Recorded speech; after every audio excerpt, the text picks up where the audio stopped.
Tosiaan Ylläksen lähdössä junalla ja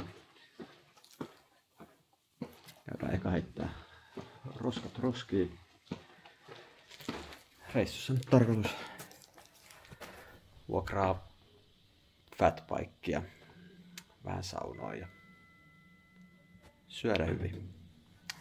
Lähdetään liikkeelle.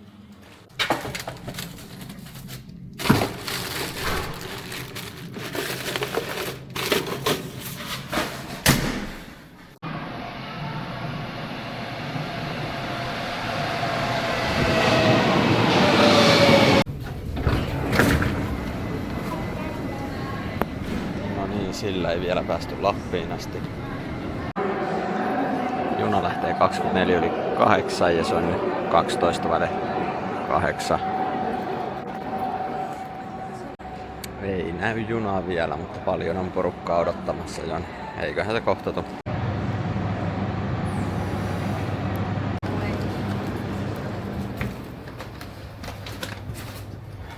Viimeinen vaunu ja mun mielestä oli vielä jopa viimeinen hyttikin.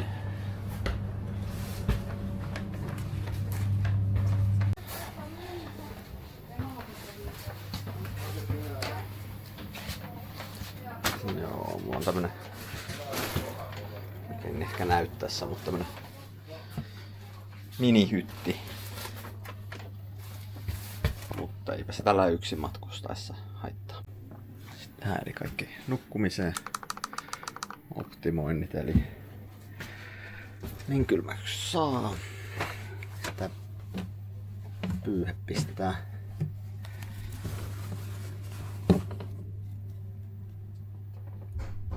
tänne väliin, niin se tulee pimeämpi.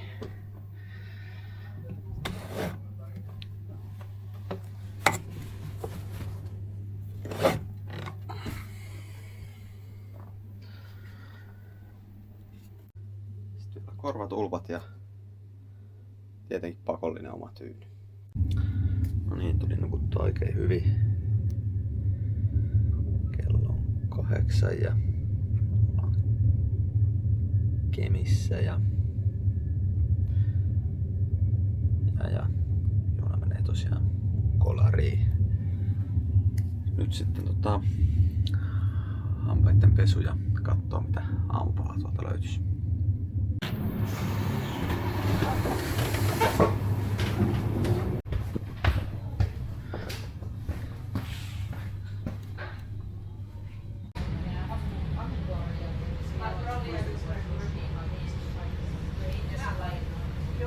Niin, nyt ollaan Kolarissa. Ei ole autoa mukana, niin tästä pitää jatkaa bussilla. Tuolla se taitaa odottaakin semmonen puolen tunnin matka. Oli ihan hyvä sähläys tuossa lopussa vielä.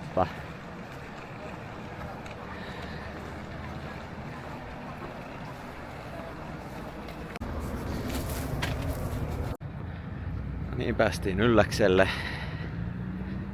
Sää ei voisi olla parempi. Edessä näkyy Jounin kauppa. Mä ajattelin ekana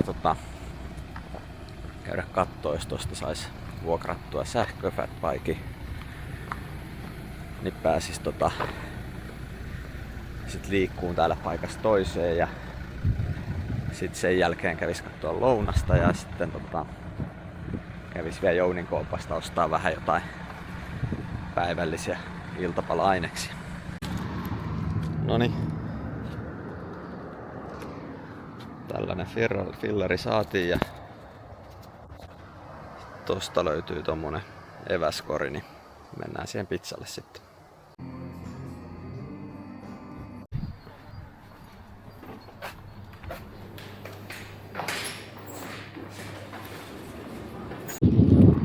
No niin, sitten ollaan menossa mökkiä kohti. Ostokset siinä ja kamera toisessa kädessä ja puski siinä. Nähnyt niin hasardia tää kuvaaminen mitä mä ehkä ajattelin, mutta Mutta joo. Eli nyt mökille ja sitten illalla on pongasi, että tuo joku jooga jossain. Keskellä ei mitään, sinne pitää jotain polkua pitkin joku 40 minuuttia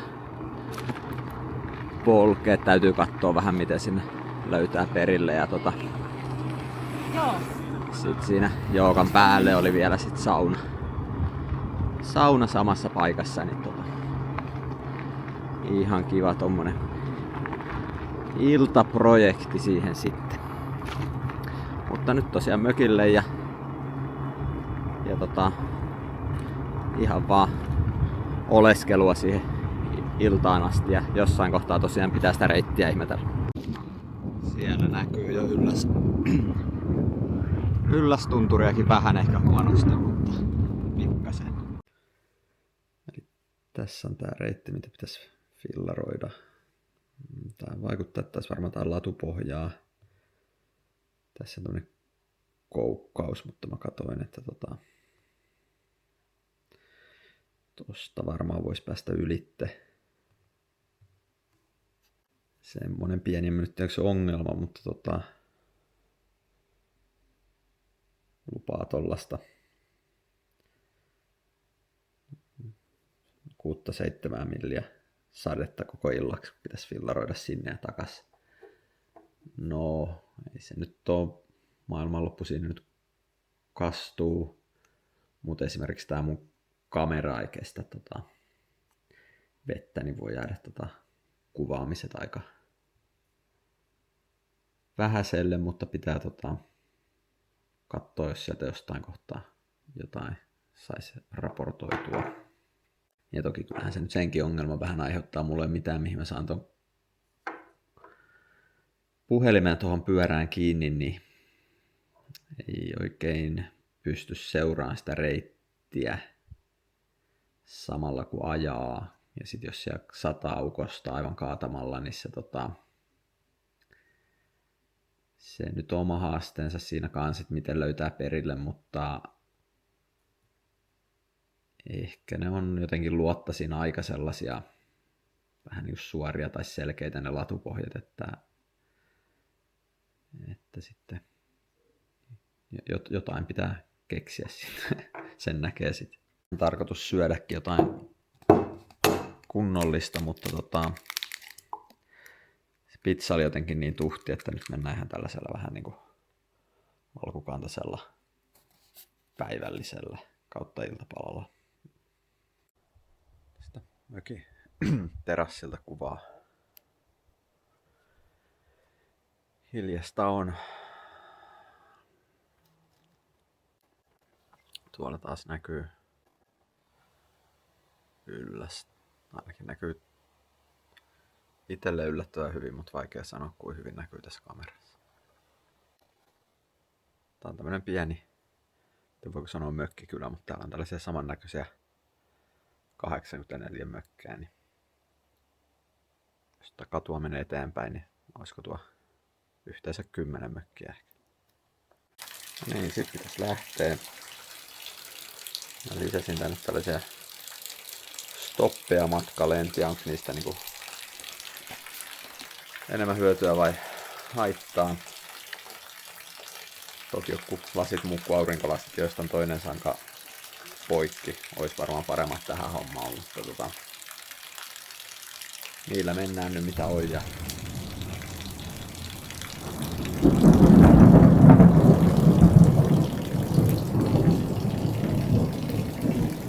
en tiedä kuuluuko, mutta kukostaa ihan ok.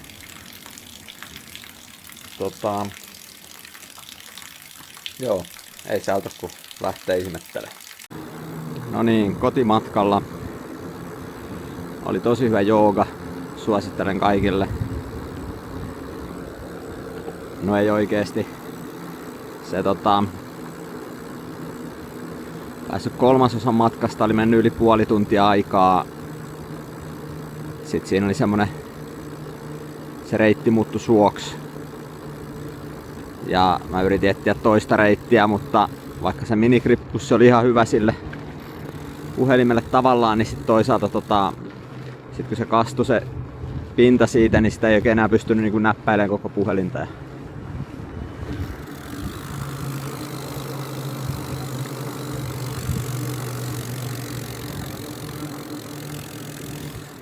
Oli aika märkä reissu, eli nyt jäi tekemättä nyt häntä koipien välissä takas mökille ja ehkä huomenna uusi yritys jossain. Itse fillari on tosi hyvä, tässä on niin paksu toi runko-osa tossa, että vaikka tuota kuraa on niin lentänyt käytännössä aivan joka paikkaan, niin ei niin silmille tullut ollenkaan. Alkumatkasta meinas, ei oikeastaan satanut, mutta alkoi ukostaa niin paljon, että nyt niin ihan vielä pelottanut, mutta jännittäen alkoi. Oli tässä näkyä, mutta tässä näitä lamppupylväitä alkumatkasta, niin ajattelin, että ne on hyviä ukkosen johdattimia, niin ei ole ehkä se eka kohde itse, ja sitten kun pääsi sinne metsän keskelle, niin sitäkin nyt ajattelee, että on vähän jotenkin muka turvassa, en tiedä oikeesti. Ja on tässä pyörässä kuitenkin kumit, että ehkä se sähkö sitten ei pääsisi tänne asti, mutta ollaan takas mökillä ja katsotaan, jos mä tossa ja näyttäisin pari kuvaa reitistä. No niin, mä kävin suihkussa äsken vaatteet päällä.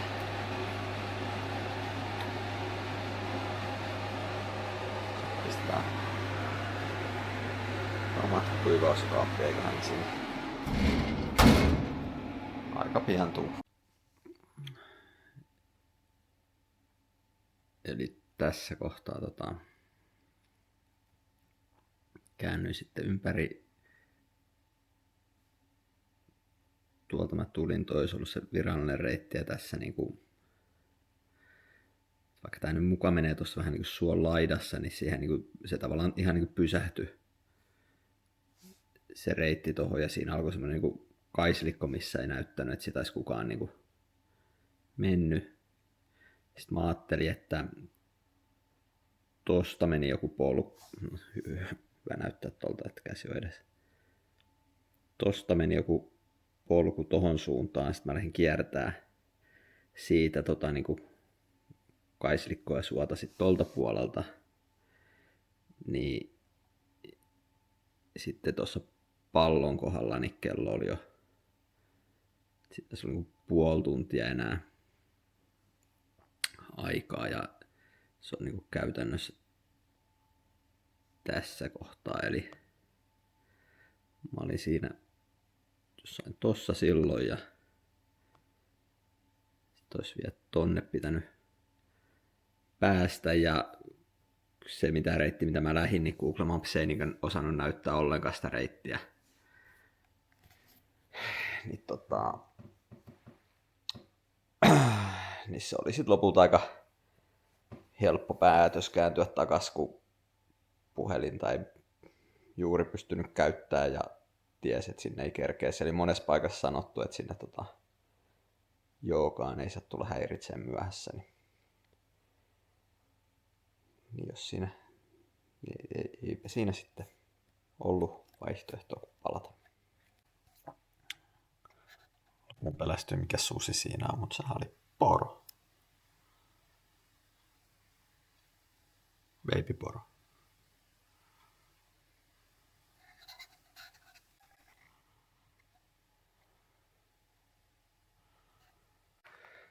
No niin, huomenta. Seuraava päivä koittaa. Tää on aika hiljasta. Täällä joku lintu kuuluu. Tää on sillain off-season, ettei täällä tosta kun menee eteenpäin tonne. Tuon yhdessä talossa ainakin auto, mutta ei täällä oikein missään ketään. Eli käytännössä aika yksin saa olla.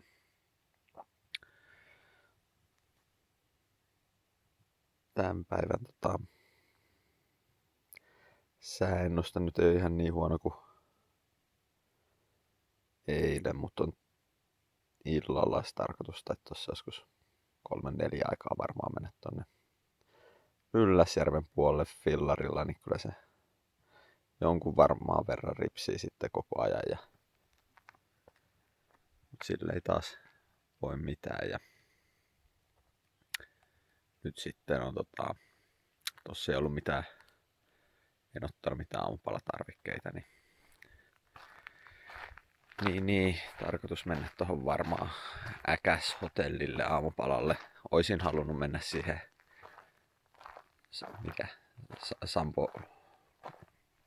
Sampon uuteen jänkäresorttiin, mutta se siinä ja aamupalaa kesällä tälleen. No. Tämä ihan tarkoituksella tähän yöksi, että se olisi vähän puhdistunut sateessa, mutta eipä se nyt juuri ole oikeastaan se nyt niinku muuta väliä on muuta kuin se, että kun tästä ei saa akkua irti, niin sit jos sitä haluaa ladata, niin sitä ei haluaisi, että se on ihan älyttömän likainen, kun sen tuohon sisään vie. Varmaan tänään pitää kuitenkin nyt tämän aamun reissun jälkeen varulta viedä se.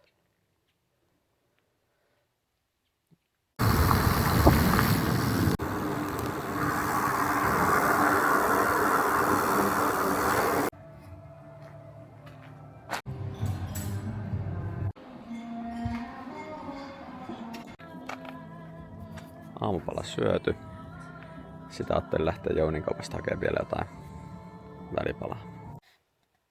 No niin, sitten välipalaa. Ja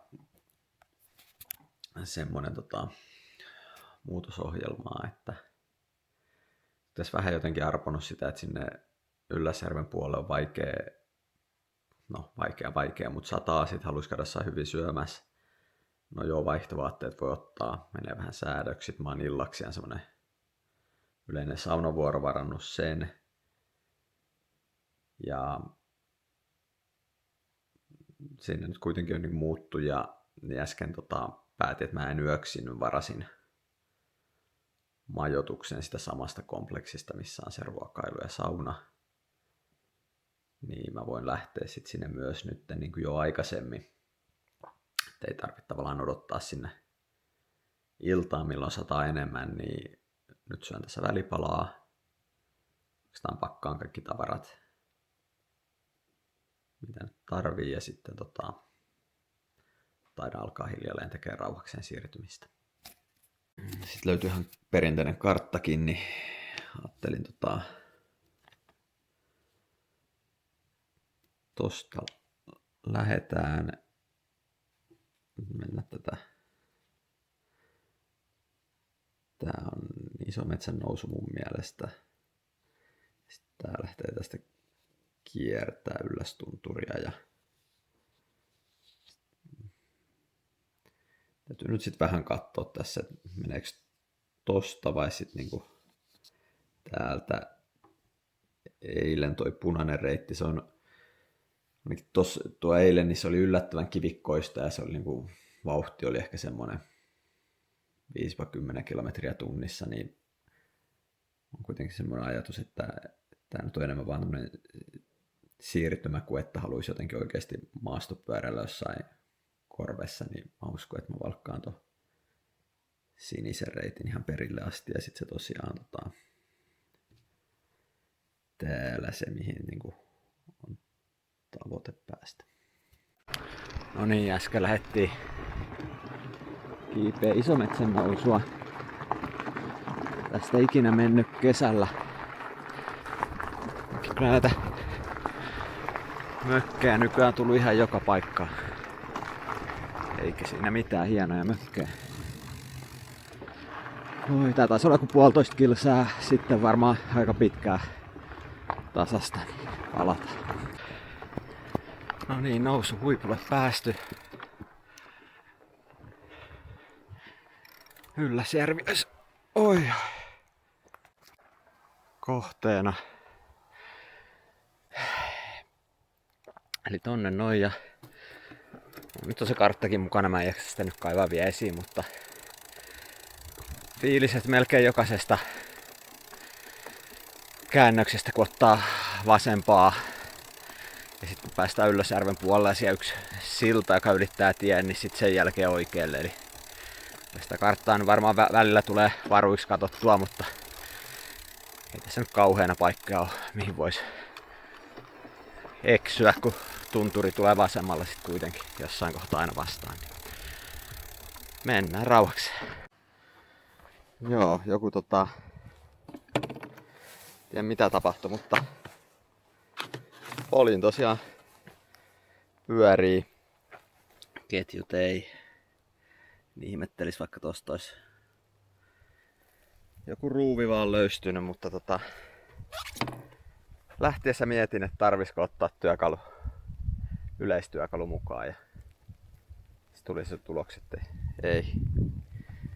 No, sit alkaa vähän sataankin, mutta pitääpä vähän arpoa, millä sitä tässä nyt sit alkaa. Noniin, talutushommia. Yleensä ota mitään vakuutuksia tai mitään niinku tuotesuojia, mutta tähän oli tarjolla semmonen, että tästä nyt jotain sattus hajoa, niin se maksaisi niinku 10 koko vuokrausajalle. No ehkä sekin nyt oli vielä vähän semmonen, että kiinnostaako, mutta siihen sisältyi myös semmonen, että jos puhkee kumi tai mitä nyt ikinä käykää, että jää tänne matkan varrelle, niin sinne tuo sinne uuden fillari ja pääsee jatkaa matkaa. No, ne on nyt sitten tuomassa uutta fillaria. Ja kyllä varmaan tonnekin sen nyt olisi tuonut, mutta sovittiin, että mä kävelen tohon, koska tästä nyt kilsaa jos sitäkään, niin tohon vähän isomman tien varteen, niin ne tuo sitten sen siihen. Niin molemmille ehkä lopulta helpompia. Mä nyt menen tässä kuitenkin koko aika oikeaan suuntaan ja jotain tässä nyt odottaisi kuitenkin olisi tarvinnut tehdä, niin tää menee tosi hyvin näin. No niin, siinä meni 20 minuuttia siitä kun pyörä hajosi, että oli uusi alla. Kerrankin palvelu toimii hyvin. Sitten vaan Ylläsjärven suuntaan. Tää on ollut tosi nopea reitti kyllä. Nyt toki kun vähän sato, niin tulee ehkä ajettua vähän puskeen. No ei nyt puskien kautta, mutta lätäköitä vältelle, että en nyt olisi ihan yhtä likainen kuin eilen oli. Mutta matka jatkuu.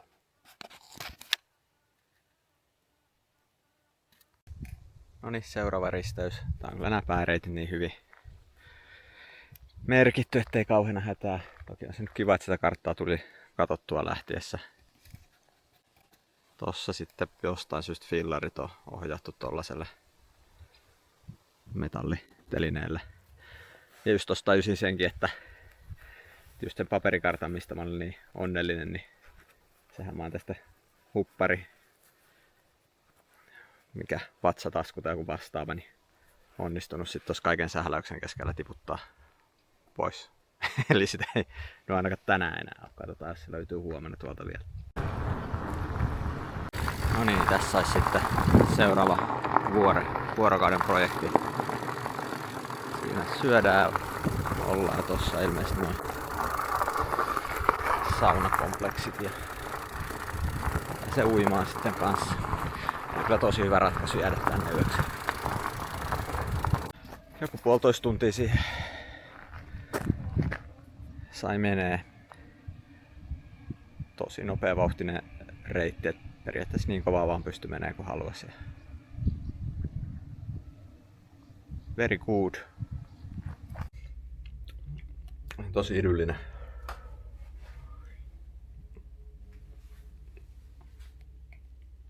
Huone.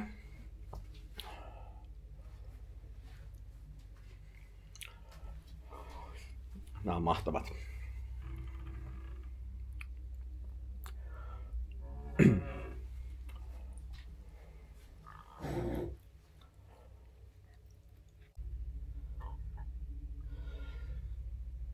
Tää päälle sitten dinnerille.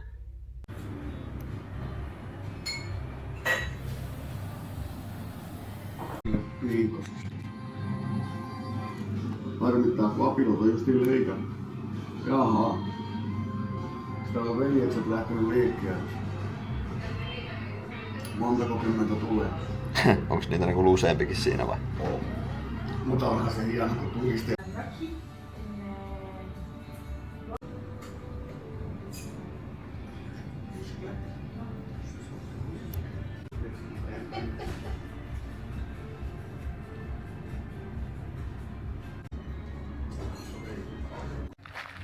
No niin, nyt on yö vietetty tässä. Oikein viihtyisää. Kiva paikka. Seuraavana sitä aamupala. Ajattelin ottaa takaspäin taksi. Vähän semmonen fiilis, että ei jaksa fillaroida. Ja hyvää keliä luvannut täksi päiväksi ja huomiseksi, mikä on ilmeisen poikkeuksellista kuulemma tänä kesänä. On ollut ihan muutama vaan ei-sateinen päivä. Sinänsä ihan hyvä tuuri. Siellä taas se ylläs näkyy.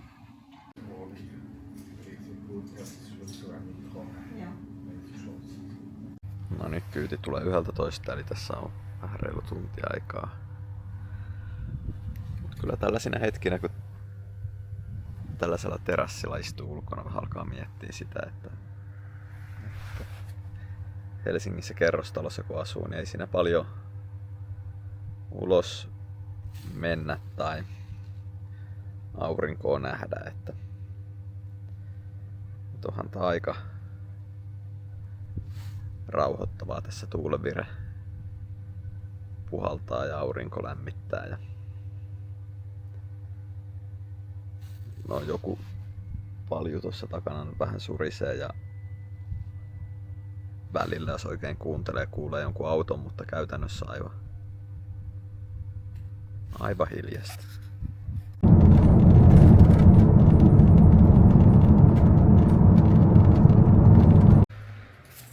No niin, kotimatkalla ajattelin pysähtyä tähän lounaalle. Ei ole auki vielä, mutta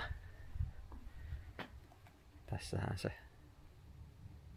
terdellä kelpaa istuskella ja ootella.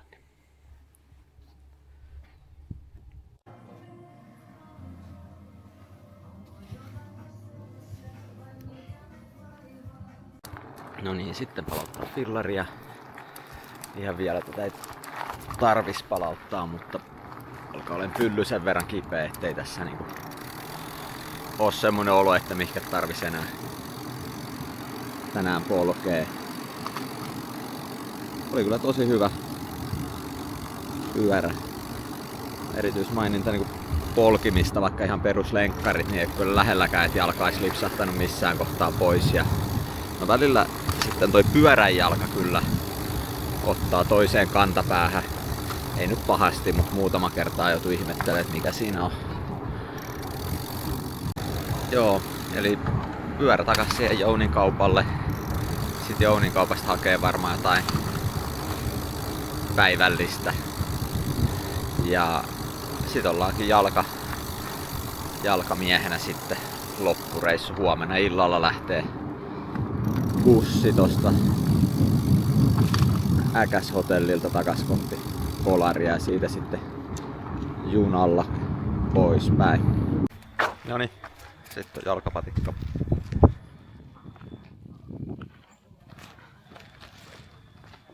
Kaupassa käyty. Tästä varmaan 20-30 minsaa käppäilee möksälle. Mikäs tässä hyvä sää? No, aivan helvetin isoja poroja tässä. No niin, sit vielä yksi maitorahka iltapalaksi. Tuli vielä pienelle iltakävelylle. Ja täällä niinku hiljasta on eikä oikein käytännössä ketään missään.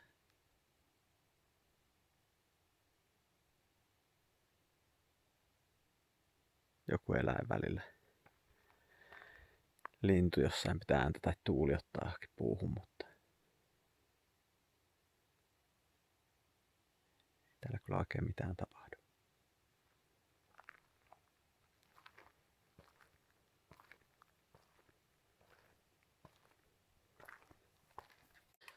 No niin, vikan päivän aamu alkuun ja tarkoitus syödä jääkaappi tyhjäksi. Tää parsakaali piti syödä ekana päivänä, mutta ei mikään yllätys, että se jäänyt tänne odottaa. Se suurin konkreettinen hyöty siitä, että ei ole autoa, niin nyt vaikka kun menee lounaalle, niin tulee käveltyä. Et auto olisi niin aika pieni todennäköisyys, että tällä vähän ripsii, niin olisin, että joo, lähdetään kävelee.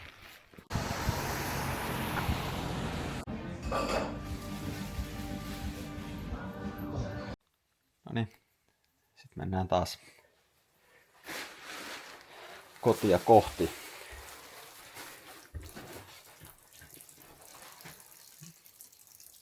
Vähän sataa vielä, mutta ei pahasti. Tässä pieni välipysäkki, jos tästä saisi vaikka aikaista päivällistä ja jonkun drinkin.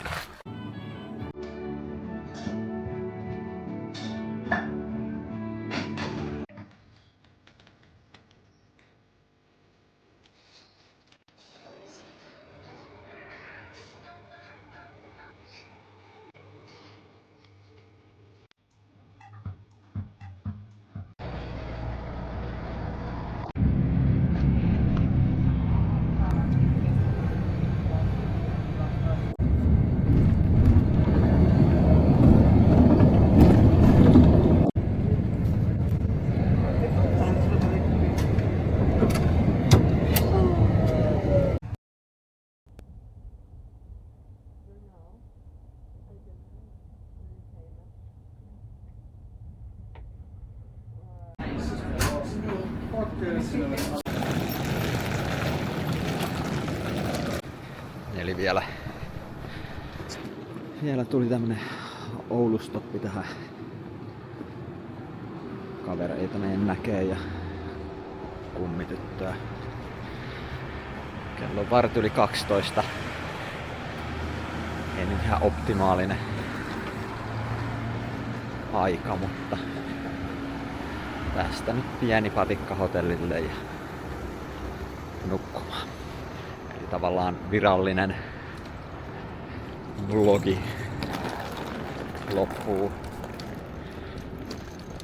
aika lailla todennäköisesti tähän, että olisiko täältä Oulusta ei jaksa sen enempää päivitellä ja sitten kuitenkin jos pyörii ihmistenkään muuta, niin ehkä tää kuvaaminen on hyvä jättää pois. Kiitos.